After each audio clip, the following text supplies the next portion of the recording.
나무아미타불 나무아미타불 나무아미타불 나무아미타불 나무아미타불 나무아미타불 나무아미타불.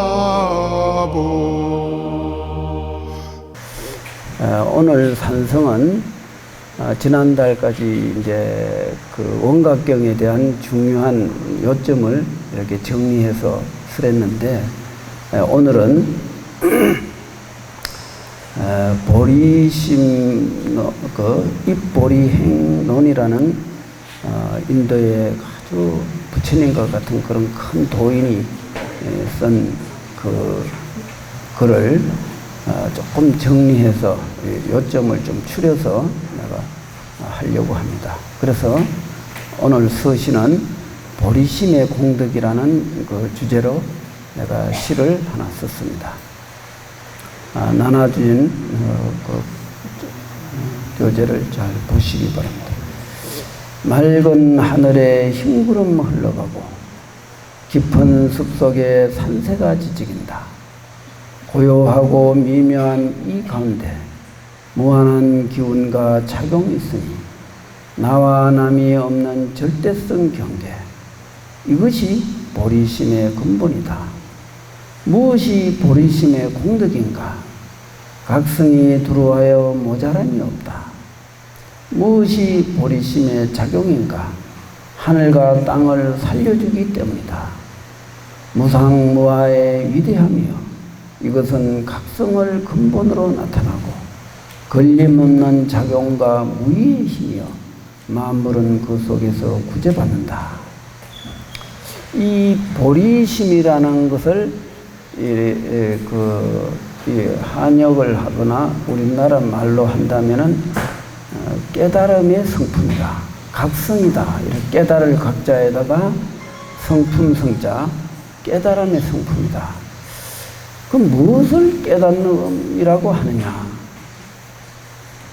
중생들이 지금까지 생각했던 아상, 인상, 중생상, 수자상, 이 온갖 상들이 본래 허망하다는 것을 깨우쳤을 적에 우리의 근본 성품이 드러나게 돼 있어요.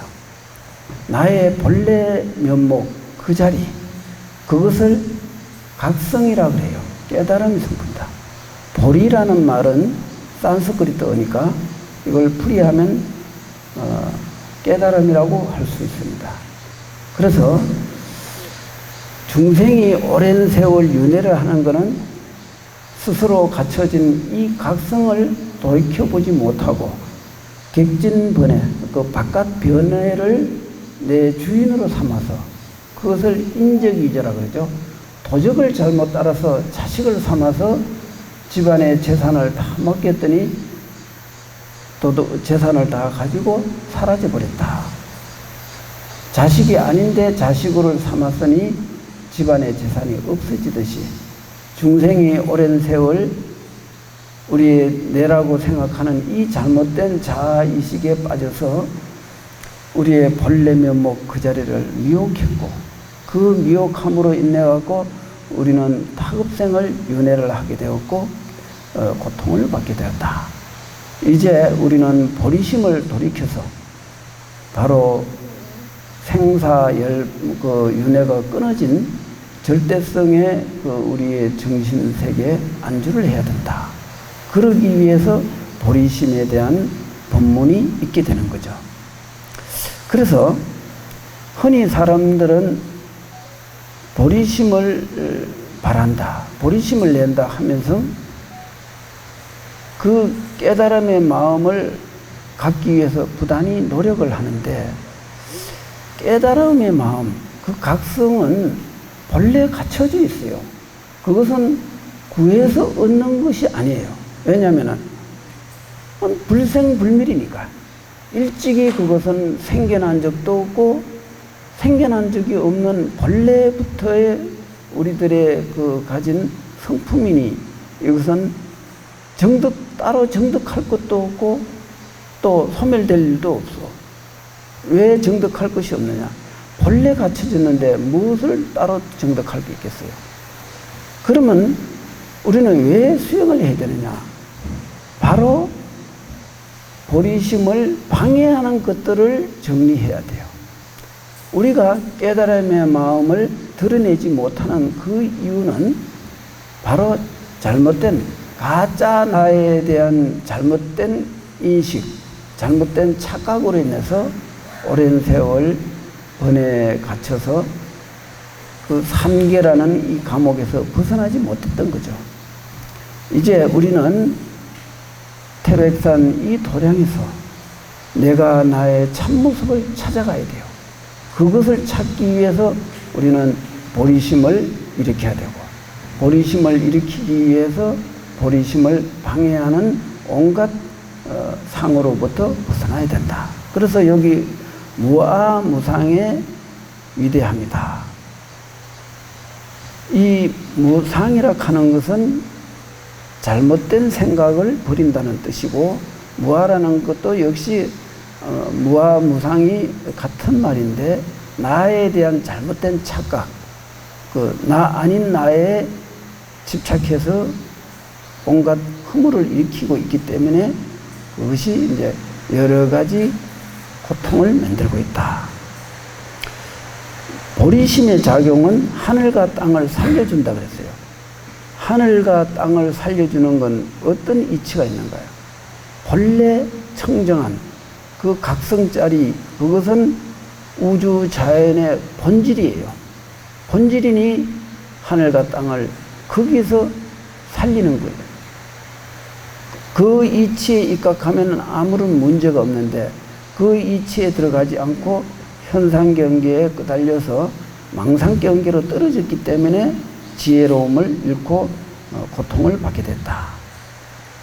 그래서 우리는 보리심을 실현하기 위해서는 무상과 무아라는 이치에 투철할 필요가 있어요. 그것을 이루지 못하고는 어떤 보리심도 일으킬 수가 없습니다. 자기 자신에 대한 잘못된 견해, 그것이 우리가 수많은 겁을 윤회할 수밖에 없는 요인이었으니, 우리는 이제 무아무상을 통해서 보리심을 드러낼 수 있어야 돼요. 그래서 우리는 이 현재도 그렇고 미래도 그렇고 이 길을 걷지 않고는 어떤 깨달음의 세계에 들어갈 수가 없습니다. 가장 큰 장애물이 바로 나라고 생각하는 이 아상, 나에 대한 잘못된 상이 여러 가지 문제를 일으키고 있어요. 이제 우리는 이 가르침을 통해서 보리심의 그 공덕과 보리심의 작용, 보리심의 그 본질을 잘 깨우쳐서 그 장애되는 요소를 소멸하고 청정한 그 깨달음을 이루어야 되겠습니다. 자, 그러면은 두 번째 이제 연불에 대한 문답편 제7회 연불 수행의 단계가 있나요? 이제 모든 수행에는 점차적으로 나아가는 단계가 있는데 이것은 중생들의 금기 때문입니다. 연불 수행에도 크게 세 단계가 있는데 첫째 단계는 칭명연불이고 둘째 단계는 명상연불이고 셋째 단계로 연불성과 연불삼매가 있습니다. 첫째, 칭명연불이란 가장 일반적인 연불 수행으로 누구나 쉽게 연불 공덕을 얻을 수 있습니다. 칭명연불은 기본적으로 자신이 내는 연불 소리를 들으며 거기에 집중하여 잡념을 막아 의식세계를 순화하고 밝히기 위함입니다. 구체적인 방법으로 여러 가지가 있지만 목탁을 치거나 염주를 돌리며 소리내어 연불하는 방법, 경행하고 포행하거나 일상 속에서 소리내어 연불하는 방법, 조용히 눈을 반개하고 앉아서 미성으로 끊임없이 소리내어 연불하는 방법 등이 이제 칭명연불이라는 거죠. 이 칭명연불에는 공덕이 참 큽니다. 중생 세계에서는 언제나 소리의 지배를 받고 있습니다. 그래서 이 부처님의 명호를 일컬으면서 소리의 그 영향에서 벗어나서 그 잡념을 제압을 하는 거죠. 처음부터 이 명상연불이 되기 어렵습니다. 왜냐하면은 세속인들은 세속에서 가졌던 여러 가지 그 집착과 망상과 아집 때문에 이 연불이 소리를 내지 않으면은 집중력이 생겨나지를 않아요. 그리고 처음부터 소리를 안 내고 하게 되면은 허지부지 돼버려요. 그래서 연불이 집중력이 안 생깁니다. 그래서 처음에는 연불을 소리 내서 해야 되고, 법당에서 그 연불을 할 적에 소리를 내서 목탁에 맞춰서 하지 않습니까? 근데 소리를 안 내면은 굉장히 편안하고 힘이 안 드니까 좋긴 한데 이내 졸음에 빠지고 망상에 빠지고 그리고 무기에 빠져요. 무기에 빠지는 게 가장 심각해요. 무기라는 것은 아무 망상도 없고 연불도 안 하고 그냥 식물이나 뭐 저 돌멩이처럼 아무 그 공덕이 없는 상태죠. 이것은 번뇌가 어느 계기를 통해서 일어나게 되면은 그 번뇌에 휘말리게 돼 있어요. 그래서 무기에 빠지면은 그게 좋은 것 같아도 그게 굉장히 그 번뇌를 더 크게 일으키는 요인이 되기 때문에 이 칙명연불은 이 무기에 빠지지 않도록 해주는 효과가 있습니다. 그래서 처음에는 연불에 소리를 좀 내야 돼요. 크게 내면은 힘드니까 작은 소리로 혹 이제 집에서 가정집에서도 연불을 할 적에 조용한 시간에 작은 소리로 입술을 따스락거리는 정도 작은 소리로 연불을 하게 되면은 마음이 맑아지면서 그 주변에 삿된 기운이 소멸돼요. 연불 한마디에 소리에 백천마장 번뇌의 망상을 일으키는 그 영가들, 귀신들이 심장이 떨려갖고 다 도망가요. 연불 소리에는 이 온갖 마장들이 다 소멸됩니다. 이 연불의 힘이 대단합니다. 부처님의 명호 속에는 위대한 법력이 있어요. 그 명호 속에는 바로 아미타불이라는 그 명칭, 그것이 시간과 공간을 초월한 절대경에 의해 근본 성품 자리를 보여준 거예요. 그래서 아미타 부처님 그 넉자 아미타불 이 넉자 속에 우리의 본래 면목과 부처의 마음과 중생의 마음이 하나가 되는 길이 있는 거죠. 사람들은 부처 마음이 따로 있고 중생 마음이 따로 있다고 생각하는데 본질에서 본다면은 둘이 아니에요. 그렇기 때문에 우리가 부처님 명호를 일심으로 일컫게 되면은 그 순간 부처 마음과 하나가 되기 때문에 바로 그 짧은 순간이지만 부처가 되는 거예요. 그래서 그 부처되는 그 공덕과 힘이 법력이 매우 뛰어나다는 거죠. 모든 마장을 이길 수 있는 힘이 거기서 나옵니다. 그래서 처음에는 연불을 소리를 조금 내야 돼요. 내면서 집중을 하다 보면은 힘이 생기고 힘이 생긴 상태에서 어느 정도 소리를 안 내도 속으로 암송을 내도 집중력이 살아나면은 그때는 또 소리를 안 내는 게 좋아요. 그게 바로 이제 그때부터 명상연불이 되는 거죠. 명상연불이라고 하는 것은 아직까지 그 주객이 하나가 된 그 경계는 아니고 주객은 나눠지죠. 예를 들어 연불하는 자와 연불하는 대상 이 주객이 둘로 나눠지죠. 둘로 나눠지지만은 그러나 그 조용히 이렇게 속으로 연불을 하는 속에서 부처님의 그런 미묘한 그 가피력이 있게 되고 또 연불 속에서 본질과 하나가 되는 그런 힘을 얻게 되기 때문에 나중에는 결국은 연불선으로 들어갈 수가 있습니다. 그래서 처음에는 작은 소리로 연부를 하면서 주변의 그 복잡한 그 세계를 평정을 해야 되고, 주변이 평정이 되면은 그 다음에는 소리를 내지 않고 속으로 끊임없이 연부를 하되, 그 연부라는 상태를 또록또록 지켜봐야 돼요. 그 지켜보는 연불이 그 관조 연불이라고 하는데, 이 관조가 뚜렷하지 않으면은 또 무기에 빠져갖고 세월을, 허송세월하고 수행의 그 결과를 이룰 수 없기 때문에 우리는 처음부터 소리를 내되 소리 내는데 집중을 해야 되고, 처음에 연불 소리를 낼 적에는 그 소리에 집중해야 돼요. 그것을 반문문자성, 내 듣는 귀로 듣지만은 귀로 들으면서 마음으로 듣는 거죠. 귀를 의식할 적에 이건이라 그러죠. 그 귀자 이건으로 듣지만은 그 이식이 있잖아요. 귀의 의식이 있잖아요. 그게 바로 6번째 의식과 하나가 되는 거죠. 그래서 그 귀로 듣되 그 듣는 그것을 돌이켜서 듣게 되면은 그 듣는 것이 바로 성품자리로 이어질 수 있다. 그래서 우리는 연부를 할 적에 소리를 낼 적에는 귀로 소리를 듣고 나중에 소리가 안 나도 그 듣는 그 속으로 연부라는 그 상태를 또록또록 지켜봐야 된다.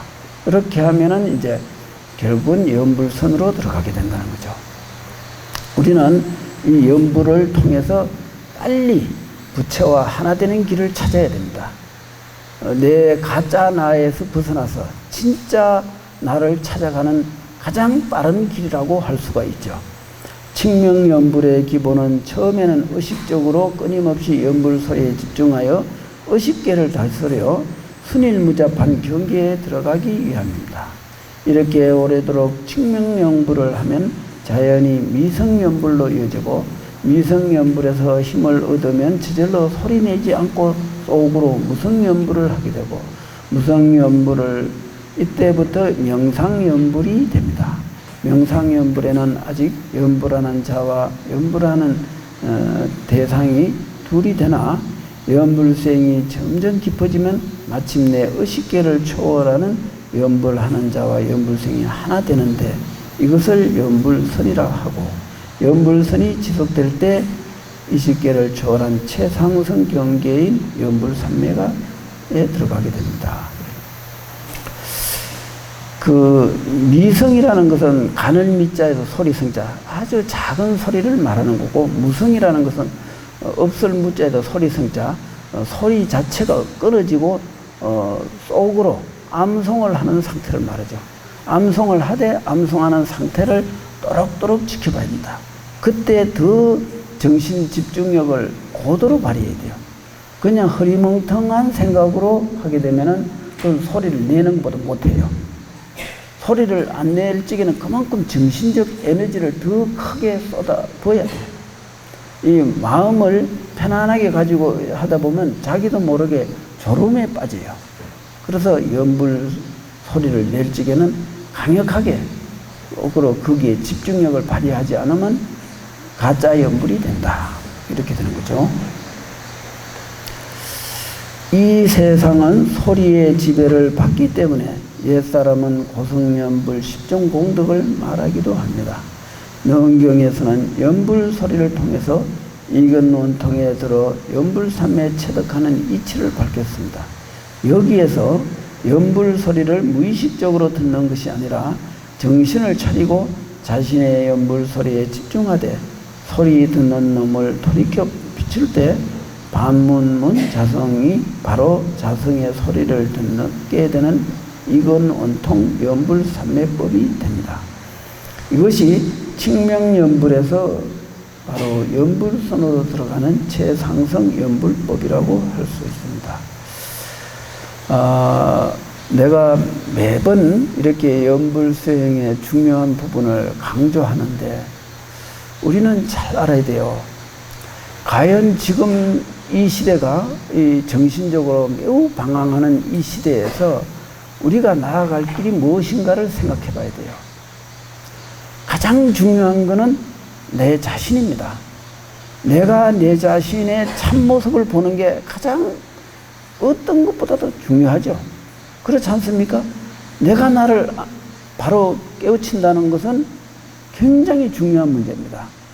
왜냐하면 내가 나의 참모습을 깨우칠 적에 이 지구라는 감옥에서 벗어날 수 있는 길이거든요. 그런데 그 길이 가장 쉽게 갈 수 있는 공부가 염불입니다. 하두 참선은 근기가 아주 수승한 사람 아니면은 허송세월하기 딱 좋은 공부예요. 그래서 아무나 그거는 하면 안 돼요. 염불은 대중화가 되면 될수록 좋은데 하두는 대중화되면 불교가 망해요. 중국의 선불교가 육조대사로부터 시작됐을 적에 처음에 얼마나 도인이 많이 나왔어요. 마조 스님 밑에만 해도 80도인이 깨달은 도인이 나왔고, 400년 전에 스산대사의 제자도 깨달음을 인가받은 제자가 40명이에요. 그리고 스산대사가 묘향산에 계실 적에 거기 따르는 그 제자가 1000명이 항상 따라다녔어요. 옛날에 지금 해인사에 산내 암자까지 다 합치면은 한 500명 정도 됩니다. 500명이 좀 안 돼요. 그런데 그 1000명이 한 산 중에 살려면 하루에 옛날에 스님들 밥 3때 못 먹어요. 또 밥 3때 먹으려면 식량을 감당할 수가 없죠. 그래서 옛날에는 다 무조건 일정식입니다. 낮에 한 번만 먹으면 아침, 저녁은 그냥 물을 먹든가 아니면 주변에 이렇게 나물 같은 거 조금 배고프면 좀 뜯어 먹든가. 그리고 스산대사가 그 보현사, 지금도 북한에 보현사가 있는데, 지금 옛날 1000명이 살던 도량이 지금은 조그마한 암자보다 조금 더 큰 정도 작은 절이 됐는데, 보현사에서 그 위에 묘향대라는 그 토굴에서 스산대사는 혼자 샀었어요. 그러면 스산대사가 거기서 뭐를 먹었느냐? 그 기록에 의하면은 솔잎퍼리하고 솔잎만 먹으면 변비가 됩니다. 그래서 콩을 먹었어요. 그리고 이제 가을에 대추가 좀 나오면 대추는 또 입맛을 좀 돋아주는 그게 있으니까 이제 대추하고 콩하고 솔잎퍼리 이렇게 먹으면은 굶어 죽지는 않아요. 근데 먹는 맛은 입맛을 쫓아서 먹을 수는 없죠. 그런 큰 도인도 거기서 쌀을 안 먹었어요. 근데 오늘날 우리 음식이 워낙 풍부하니까 하루 세 번을 먹어도 넘쳐나는 게 이제 음식이겠지만은 옛날에 스님들이 너무나 못 먹었기 때문에 도인이 될 수 있는 거예요. 왜냐하면은 음식을 적게 먹으면 정신력이 강해져요. 많이 먹으면은 탁한 마음이 일어납니다. 그래서 몸과 마음이 도심이 멀어져요. 그래서 이런 말이 있죠. 기한의 발도심이다. 줄이고 배고프고 춥고 하는 데서 옛날에 요즘 같으면 여러 가지 짐승털 패딩 같은 거 안에 오리털이 아주 솜털이 들어가서 엄청 가볍고 참 따시잖아요. 옛날에는 성근 옷 무명으로 된, 사실 무명도 옛날에 너무 귀해갖고 그거 잘 못 입어요. 그리고 또 그게 풀을 안 하면 한 2번 빨면 다 떨어져 버리거든요. 그래서 스님들이 굉장히 겨울에 추위에 엄청 고생을 많이 했는데, 북한 쪽이 얼마나 추워요. 그런데 추위와 배고픔을 속에서 도심이 생기고 온포에 생기더라. 따시고 배부른 데서 마장이 생긴다 그랬어요. 그 말이 맞는 말이에요. 옴포의 생혜태요. 그 기한의 발도심이라. 이게 오늘날 이거는 만고불변의 진리입니다. 사람이 이 우리나라뿐만 아니고 저 유럽의 그 로마가 망한 게 왜 망했습니까? 그때 당시 유럽 전역에 그 지배를 하다 보니까 그 유럽 전체, 그 아프리카 위에 이집트, 뭐 리비아 그쪽까지 다 세금을 받아서 다 로마로 다 그 세금을 걷어들이니까 이 로마가 풍요로움이 막 요즘보다 더 했던 거죠. 너무 넘쳐나는 그 풍요로움으로 인해 갖고 사람들이 온갖 향락과 사치를 일삼고 그렇게 하다 보니 거기서 그 가지가지 이런 그 태폐적인 요소들이 발생을 했고 그것이 결국은 이 사회 개혁 운동이 일어난 게 르네상스 운동이지 않습니까? 문예 부흥 운동. 이것이 유럽이 근대 철학으로 발전돼 갖고 이제 현대 그 산업 문화를 일으킨 그 주 요인이거든요. 르네상스가 일어나기 전에는 유럽은 우리 중국이나 우리나라보다도 과학이 아주 뒤떨어졌어요. 서기 1300년. 그러니 우리나라로 치면 고려시대에 해당되는데 그때만 해도 그쪽이 참 살기가 어려웠죠. 왜냐하면 과학을 다 막아버렸으니까 이 세상이. 그러나 풍요로움이 극에 달하니 사람들은 나라가 망하는 그 지경에 가는 거죠. 중국도 마찬가지예요. 중국의 왕조가 몇백 년을 못 가요. 우리나라는 신라가 1000년을 갔지만은 중국에는 한 200년, 300년 되면 왕조가 무조건 무너져요. 그건 왜 그러냐? 그 지역에 엄청난 세금을 걷어들이면 왕조가 타락하거든요.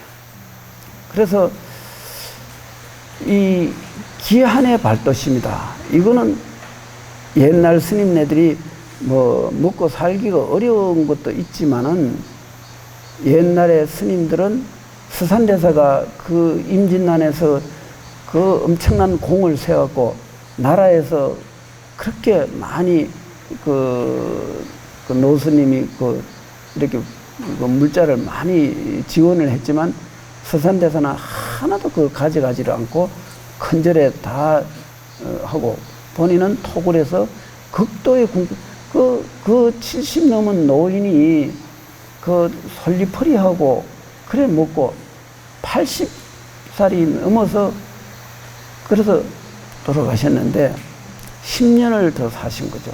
그런데 80에 그 자기 영단 그 탱하, 그러니까 뭐라 할까, 초상하죠. 그거를 그 제자들이 그려갖고 바치니까 거기다가 80년 전에는 내가 너였는데 80년 후에는 네가 나로구나. 그 개송을 쓰고 열반에 들었어요. 그러니까 그걸 보면 서산대사가 80살에 돌아가신 게 알 수가 있지 않습니까? 그런 대성인도 그 궁굴의 그 푸짐한 그 물자를 수용하지 않고 다 이렇게 토굴에서 이렇게 고행을 하셨는데 오늘날 그분들이 뭐 어디 음식이 없어서 못 먹겠습니까? 말세 수행자들도 그렇게 본받고 수행하라는 그 가르침이 있는 거죠. 물질이 풍요하면은 정신은 무너지게 돼 있어요. 물질이 풍요한데 정신이 건전해진다? 이거는 역사적으로 없어요. 그래서 부자가 정말 엄청난 부자가 검소하게 사는 거는 그거는 성인급에 해당되죠. 부에 도취되지 않으니까. 그죠? 그래서 정말 경주의 그 채부자 같은 분들은 참 그 부의 철학이 있거든요. 그리고 흉년에 절대 땅 사지 마라. 왜? 흉년에는 땅 사면은 그 가난한 사람들의 그 쉽게 작은 돈으로 그 땅을 사니까 그거는 부자의 그 도덕이 아니거든요. 그렇게 그 원칙이 있었거든요. 그런 분은 좀 아주 훌륭한 분인데 드물죠. 그래서 우리가 이 시대를 살아가면은 좀 더 가난을 즐길 줄 알아야 된다. 풍요로움이 좋은 게 아니에요. 정신이 무너지게 돼 있어요. 오늘날 이 사회는 여러 가지 요인으로 어려움이 많습니다. 우리 불자들은 부처님의 가르침을 통해서 청빈, 맑고 가난함을 즐길 줄 알아야 돼요. 그냥 괴롭지만 수용하는 게 아니라 청빈 그 자체가 엄청난 행복이고 즐겁다는 걸 알아야 돼요. 내가 수도암에서 10년을 살았고 영주 대성사에서 이제 한 4년을 살았고, 그리고 여기 와서 이제 이렇게 지내는데, 내 여태까지 이렇게 살면서 가장 내 삶에서 만족도를 논한다면은 요즘 내가 제일 만족도가 높은 삶을 살아요. 그동안에 어떤 뭐 각처에 다니면서 법문도 하고 뭐 여러 가지 대접도 많이 받았지만 그럴 적마다 내 마음은 그렇게 썩 즐겁지를 않았어요. 만족도가 없었던 거죠. 왜냐하면은 그것이 옛 스님들의 수행하는 그 삶에 비춰보면은 별로 바람직한 건 아니거든요. 그걸 내가 알기 때문에. 그래서 이 시대 수행자들이 불교를 발전하려면은 수행자들도 그렇고 우리 불자들도 그렇고 청빈을 즐길 줄 알아야 돼요. 그래야만이 불교가 살아납니다. 근데 지금 현재 우리 불교계가 위험합니다. 물질이 풍요해서 위험해요. 좀 더 청빈한 삶으로 돌아가야 돼요. 그리고 권력에 너무 탐닉하는 것 같아요. 권력이 뭡니까? 아무것도 아닌 거예요. 자기 자신을 망가뜨리는 게 권력이에요. 그 권력을 뭐 10년을 못 간다 하지만 사실은 그 권력에 의해서 인생이 망가진 거는 부지기수입니다. 그래서 우리는 외적으로 그렇게 이렇게 화려한 것이 결코 좋은 게 아니라는 걸 알아야 돼요. 정말 옛날에 그 고명한 선비는 항상 남이 알아주지 않는 그런 초야에 묻혀서 자기 정신세계를 키워나갔어요. 그런 사람이 때가 되면은 다 인연 따라서 크게 세상을 빛내는 일을 하죠. 우리 불교인들도 아무리 이 시대가 혼란스러워도 우리는 정신을 차려야 됩니다. 그리고 연불수행은 이 시대에 맞아요. 중생들 근기에 부합되는 거죠. 이 날카로운 그 지식과 이런 사회가 발달된 사회일수록 사람들은 들뜨기 시작합니다. 뭔가를 이루고자 하는 마음도 많아지고 욕망도 많아지고 뭐를 하고 싶어하는 그 기운이 치성하게 되죠. 그것을 진정시키는 힘이 선정이거든요. 선정의 힘을 도와주는 게 아미타불 연불수행이라고 보죠. 경전에 보면은 말세 연불수행은 가장 중생들 근기에 부합한다고 부처님이 가르침이 있어요. 그래서 우리는 이 말세 내 자신을 바로 찾기 위해서 일심으로 연불수행을 하셔야 되겠습니다. 자, 이제 입보리행론 그 강의를 하겠습니다. 이 입보리행론은 육바라밀을 이제 개송 형식으로 이렇게 했는데 이게 참 글이 간결하면서도 내용이 굉장히 좋아요. 나중에 뒤로 들어가면은 엄청 감동적인 개성이 참 많습니다. 그래서 20몇 년 전에 내가 이걸 한번 강의한 적이 있는데 요즘 그 청전 스님 이 영어로 된 거를 번역한 게 많이 나와요. 그래서 내가 요번에는 자료가 없어갖고 이제 그 본을 썼는데 어제 그 서울의 김경애 그 교사님이 그 국회 도서관에 가서 찾아왔어요. 그리고 복사해갖고 와서 이제 다음번에는 이제 그 본을 내가 가지고 강의하려고 하는데, 그거는 보리행경이라는 한문에서 번역했기 때문에 훨씬 우리가 그 내용을 이해하는데 도움이 더 많이 돼요. 그래서 내가 그거를 하려고 합니다. 입보리행론은 중국에서 보리행경으로 번역되어 유전되었으며 지금부터 40년 전 동대 홍정식 교수가 처음 번역 출간했으며 현재는 청정 스님이 영어본을 번역하여 유통되고 있다. 입보리행론의 저자는 1300년 인도 나란타 대학에서 공부하던 적천비구가 쓴 글이다. 여기 본론 제목에 두 종류가 있는데 인도에서는 입보리행론이라 했고 한역에서는 보리행경이라고 했다. 입보리행론이란 보리행에 들어가는 글이란 뜻이고 보리행경이란 보리심을 행하는 진리란 뜻이니 부처님 경전에 준한다. 전자에는 논이라고 한 것은 삼장 경전 가운데 논장에 속한다는 뜻이고 후자에서 경이라고 칭한 것은 부처님 경전과 같다는 뜻이니 이것은 책의 품격을 높게 본 것이다. 요거는 그 글 그대로 이해하시면 될 것 같습니다. 본글의 내용은 보리심에 관한 내용을 육바라밀을 통해서 개송 형식으로 쓰였으며 이것을 총 10장으로 구성되어 있는 감동적인 개송 형식의 시문이다. 그럼 여기에서 보리심에 대한 정의가 무엇인지 바르게 알아야 한다. 보리심에 두 가지 의미가 있으니 첫째는 본각이다. 본각이란 본래 청정한 부처의 마음이며 또 깨달음의 마음이라고 한다. 둘째 시각이니 깨달음의 마음, 보리심을 실천 수행하라는 뜻이 있다.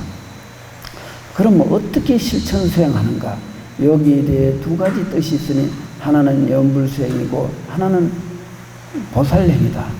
산성이 주장하는 큰 마음은 이 두 가지에 다 해당한다. 즉 보리심을 행한다는 것은 본각이라는 진리에 이르기 위해 시각적인 실천 수행을 뜻한다. 내가 요거는 조금 표현을 좀 이렇게 해야 됩니다. 시각이라는 것은 뭐냐면은 비로소 시자에다 깨달을 각자. 이 기실론을 공부하신 분은 본각과 시각이라는 것을 다 아시겠지만은 그 기실론은 마명보살이 지었고 그 하은경은 용수보살이 편집을 했죠. 그래서 인도의 대승불교는 사실 용수마명에 의해서 체계가 확립됐거든요. 그러면 용수마명은 또 어떤 분이냐?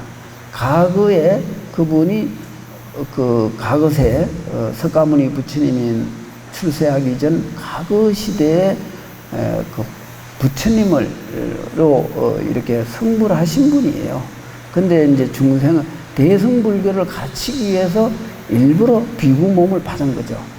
그게 그런 그 내용이 전설에 있습니다. 그래서 용수보살에 의해서 대승불교가 다시 그 근본불교에서 중생들의 근기가 점점 상승되어 있는데 자꾸 근본불교만 가르쳐 갖고는 도인이 배출이 안 돼요. 왜냐하면 예를 들어 부처님이 이렇게 나중에 가르쳤던 입바사나 사마타는 선정을 말하고 입바사나는 관이라고 그래요. 관조 뭐 이렇게 의미가 있는데 지금 남방에서는 사마타를 가르치진 않고 입바사나를 가르칩니다. 그러니까 행위하는 내 모든 행위를 또록또록 지켜보는 거죠. 어떤 주관적인 개념이 없이 그냥 지켜보는 거죠. 근데 지켜보는 게 아니라 지켜보면서 그걸 알아차리면 필요한 거죠. 그걸 사띠라 그러는데 염처 사띠라 그러는데 그 알아차림이 승승한 상태가 지속됐을 적에 내 이제 본성에 개합을 한다. 이제 이건데, 근데 그러니 이 개정해 산막이 어떻게 별도로 놓을 수가 있어요? 안 돼. 불가능해. 산막은 동시적. 그래서 그걸 정의 쌍수라 그래요. 개와 정은 같이 이루어져야 되고, 해는 그렇게 또 같이 동시에 딱. 그래 정과 해는 쌍수를 해야 된다. 따로따로 놀면은 정도 안 되고 해도 안 돼요. 정해는 쌍수해야 돼요. 개정의 산막은 동시적이지 별게 아니다. 그래서 개를 완성하는 것은 곧 지혜의 완성이 돼요. 개가 지혜가 없이, 선정과 지혜가 없이 개행을 완성할 수 있을까요? 안 돼요. 개라는 것은 선정과 지혜를 통해서 개체가 완성되는 거예요. 그래서 개라는 것은 선정과 지혜를 닦은 결과, 시작도 되지만 결과도 돼요. 개의 완성이 됐을 적에 뭐가 됩니까? 부처가 되는 거예요. 석가모니 부처님이 6년 고행 끝에 마지막에 번뇌를 새 마녀가 그 유혹을 했을 적에 부처님이 그 마녀의 유혹에서 흔들리지 않았어요. 그게 뭡니까? 개를 완성한 거예요. 개를 완성했을 적에 결국은 해탈을 얻게 된 거죠. 그런데 그 흔히 요즘 선방에서 그대의 그 눈밝은 직이정안이요 불기행위치다. 요게 말을 해석을 잘못해갖고 이 불교계에 큰 혼란이 일어났어요. 오늘 과거 중국의 어떤 큰 스님이 말인데 그대의 눈 밝은 것만 보지 그대의 행동은 말하지 않는다. 이거거든요. 한문으로 보면 직이정한 불기행위처. 그대의 눈만 보지 행동은 보지 않겠다. 이제 이건데 요거를 해석을 정확하게 해야 돼요. 그대가 바른 눈이 어디서 나옵니까? 그 눈은 지혜를 말해요. 그 지혜가 어디서 나오냐면 개와 정에서 나와요. 그러니 개와 정이 없는데 지혜가 어떻게 나오겠어요? 그거는 사특한 지혜는 나와도 바른 지혜는 안 나오죠. 그러면은 그대 눈만 봤지 행동을 보지 않는다 하는 것은 행동을 보지 않는다는 게 아니라 바른 지혜가 있는 것은 바른 행동에서 나오니까 바른 행동과 계행과 선정은 따로 말 안 해도 된다. 왜? 그것을 동시에 닦고 있으니까. 닦는데 그거를 자꾸 강조해봐야 그 무슨 소용이 있느냐. 이제 이런 뜻인데 이걸 해석을 잘못해갖고 지혜만 닦으면 되지 계행과 선정은 그거는 안 해도 되는구나. 이렇게 이제 착각을 한 거죠. 그 말을 잘못 이해를 한 거죠. 그래서 우리가 이 말세 수행자들이 딱 그 중요한 것은 이 사회가 너무 혼란스럽고 또 풍요로운 시대를 살다 보니 계율을 지키기가 옛날보다 10배는 더 힘들어졌어요. 옛날에는 너무 괴로워서 공부를 안 할 수가 없어요. 이 사바세계가 너무나 괴로워서. 근데 요즘 정토 이야기 나오면 지금 살기가 얼마나 좋은데 왜 정토를 가야 됩니까? 우리는 사바세계에서 공부해갖고 도를 깨치고 싶습니다. 다 그래요.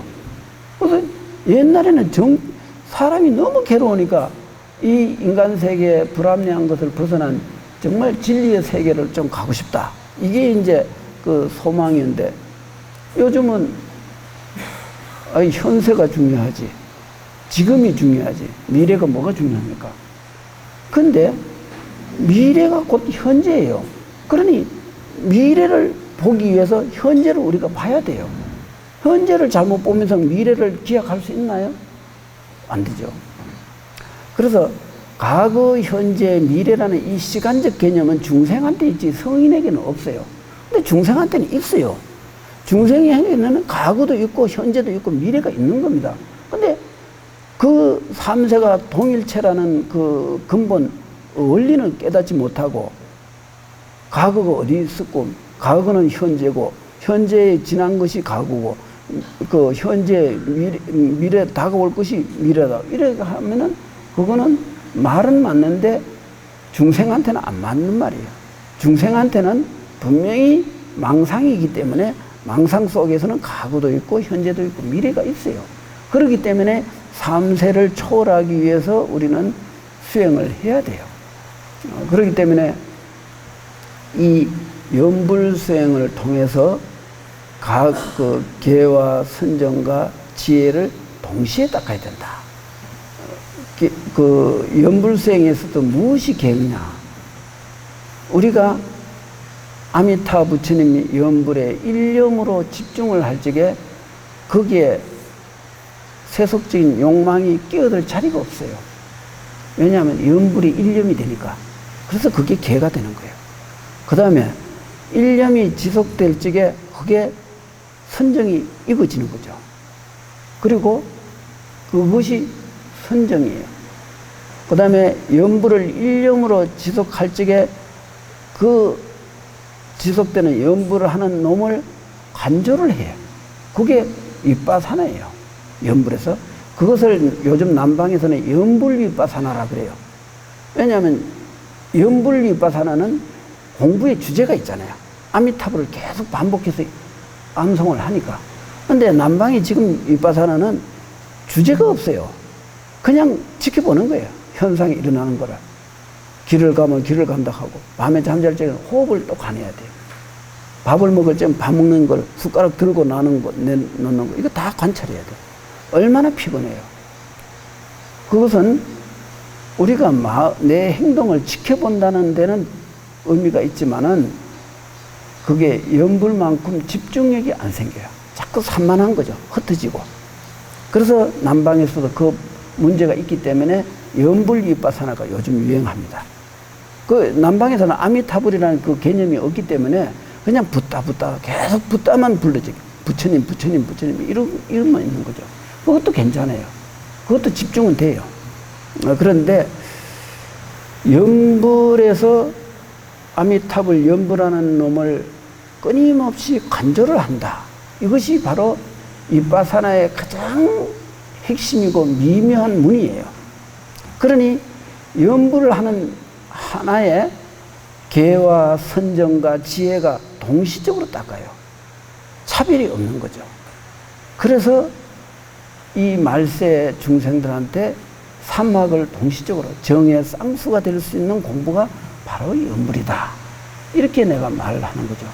그래서 우리는 이런 그 연불이 요걸 시각이라 그래요. 비로소 시자에다 깨달을 각자 시각이라 그럽니다.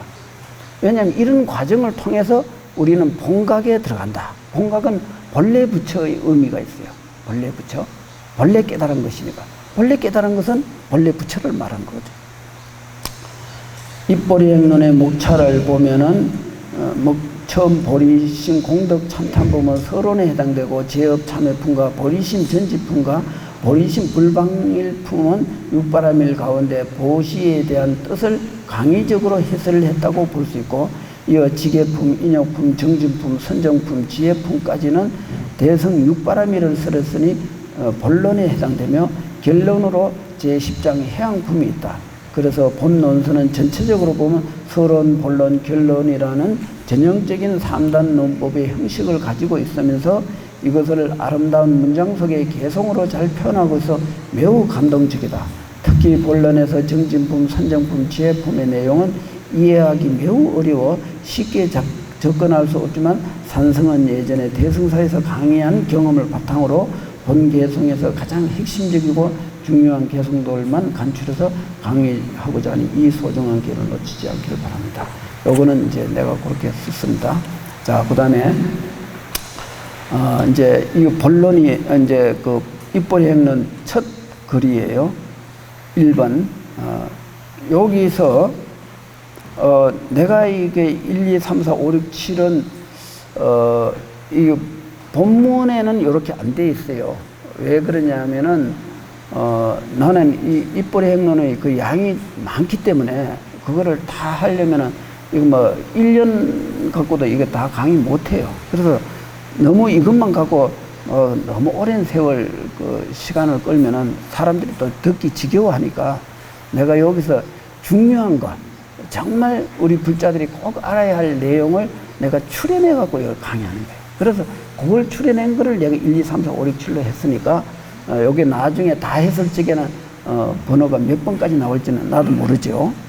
자, 그러면 1번 부처님 법은 참으로 만나기 어려운데 이미 공부할 인연도 만들어졌으니 이러한 좋은 기회에도 성취하지 못한다면 어찌 다시 온전한 때를 만날 수 있겠는가.